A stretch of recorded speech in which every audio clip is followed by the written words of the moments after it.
Hello everyone, Fanta here, you're watching FANTAVISION, and today we are discussing GameStop's latest presentation. Now, I'm a little bit behind on when exactly they gave it, but I felt like making the video. It's been a long time since I've discussed GameStop, and there were a lot of interesting things they discussed in that presentation, and some things you might be a little bit shocked by. Of course, do like the video. It really does help. It actually makes the algorithm pay attention to me because it does not like me. So, just like most sales presentations, they discuss how much money they've lost. Now, this is one of the most shocking things at the very beginning of this video, and that's how supposedly they're posting of a loss of $19 million this quarter for 2020.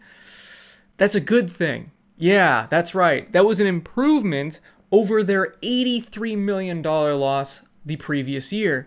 And that $83 million that they lost was again an improvement for that year, because the year before that, they lost a whopping $489 million. So I know we're all laughing at GameStop and how it's been failing miserably and closing hundreds of stores this year, but honestly, 2 years ago, they were in even worse shape, believe it or not. I mean, that blew my mind. I thought they were only getting worse, but that's right. They are, in fact, improving when it comes to sales and profits. However, these net sales are still, I don't know. I think it's just next-gen hype. I think it's people that were bored during the lockdown period, people desperately buying a bunch of games and churning through them, which I don't understand how you do that, but that's what was happening. A lot of people were buying games from GameStop.com, and they were picking them at the store, and then when stores reopened, people were going back to GameStop stores because there's nothing else we can do. We can't go out to bars, we can't go, well, I don't go to clubs, but whatever other people do that are normal, you can't go out and do that. So because of that, video game sales were skyrocketing, and they were making quite a bit of money. It's funny, they still took a loss during that period when they should have actually made money year over year. But nope, they still took a loss, and there's improvement year over year, but there's still not profit, which is just strange that during a time where gaming is booming and all other businesses, if you look from March to now, have all skyrocketed in sales and stocks and everything else, whereas GameStop, well, their stock has been something completely different, which we'll get to, but their business as a whole, yeah, it's gone up, but the profit still isn't there. And because of the profit not being there, something that is not so surprising that they discussed during this conference call was the fact that they are closing more stores. So they closed 462 stores this year. That is correct, 462, but they are not done yet. Now, the combined total of stores in the past 2 years was 783, and they have announced that by March 2021, they're going to bring that 783 to a nice even 1,000 or more. So we're going to see a couple hundred more stores close, which is not shocking, especially because I just saw one of my local GameStops closing with 40% off. Of course, I'm not going to go in and get infected because it's inside of a mall that is packed, which everywhere is right now, but I'm seeing stores even locally closing now. That's how many stores they're closing. I'm seeing it in my own neighborhood, and I'm sure you guys are as well, and we'll continue to see that until next year. I think even in 2021, I don't know how they're going to post real profits, which is the only way they're going to be turning their business around. You can't keep losing money and expect to regrow your business and expect your stocks to stay where they are, because, if they could not turn it around during one of the most profitable times and biggest time for video games and just home media consumption, I don't know how they're going to turn it around once there's a vaccine, once people are able to go out and start doing things again, and once people wake up to the fact that GameStop is one of the worst places to buy video games. Now, GameStop stock is trading way higher right now, and has completely blown away the expectations of me and people that actually know what the hell they're talking about when it comes to the stock market. Now, I know as people that are still commenting to my old videos where I'm like, get out now while you can, and it was like at $8 and now it's at like 16 or something like that, or was it $11? I don't know. It had spiked because of Microsoft, and I predicted that, hey, this is short-lived. We're not going to see a real upswing for the company itself for a while, and we're not even going to see the effect of this new Microsoft partnership for a while either. And normally in the stock market, it seems like, oh, a growing company that is posting good numbers is going to continue to go up. I mean, that's logically what makes sense to me, but apparently I know nothing about the stock market because, like I said, it's at $16, and even though investors and people that are experts on this subject, if you look everywhere, they're constantly saying, please don't buy this stock. For the love of God, do not buy GameStop because it is going the way of Blockbuster. I mean, there are people that are recommending maybe do some option calls, maybe short the stock. I don't know enough about it to suggest either of these things. I'm not going to.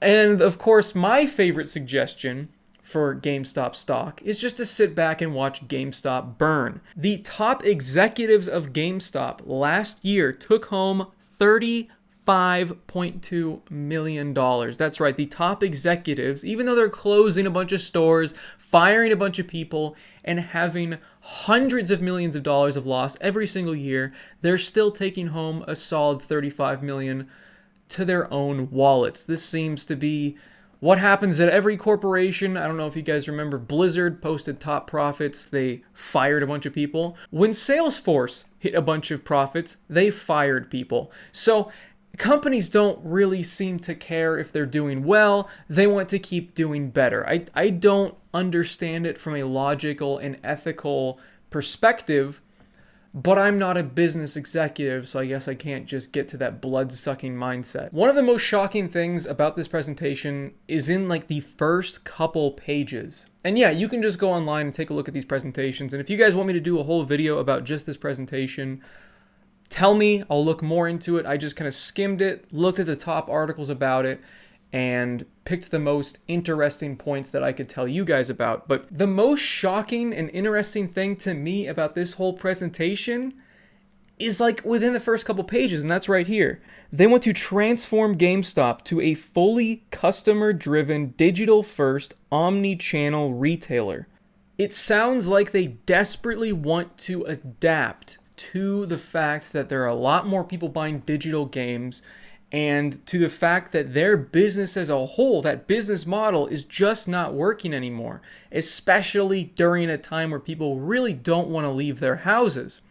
They want to, it sounds like, make a completely digital storefront and keep closing stores to only have a couple stores in major areas to serve people that do still want physical games. And I think the major problem with this is that they have so much competition in that space already, and the fact that they'll have to start from the ground up on a completely new digital storefront. You could call their website a digital storefront, but how often do people actually shop on GameStop.com? Yeah, their traffic is up hundreds of percent, like 200, 300%. Wow, that's not shocking when you close most of your stores, if not all of your stores, for a certain time, and that's the only way to buy things. That doesn't really show a big improvement of shifting your customers to your website. They had to only use your website. They didn't have a choice. It's not like, oh wow, what an amazing shopping experience. I'm so glad I'm shopping at GameStop.com as opposed to Amazon, Best Buy, and everywhere else where you can actually still buy digital games. Not to mention the fact that they're competing with the consoles themselves that have stores built in to the system.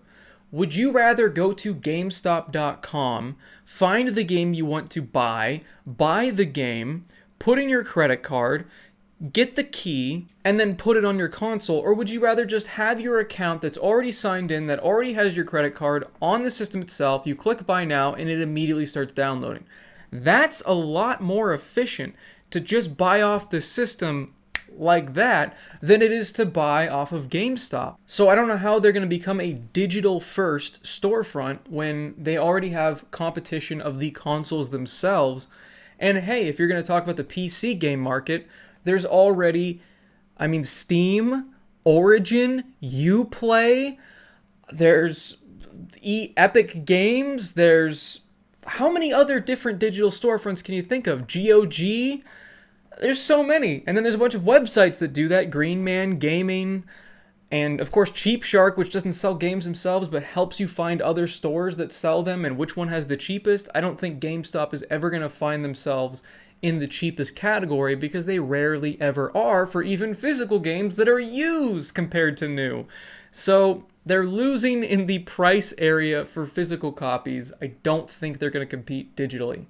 So the future of GameStop is very uncertain. We have seen it actually improving in sales, but during a time when, pretty much everywhere that has to do with things at home, Netflix, Hulu, Disney Plus, HBO, just the video game industry in general is making record amount of money. I think it was Activision Blizzard that made like $1 billion in 3 weeks or something like that. I don't.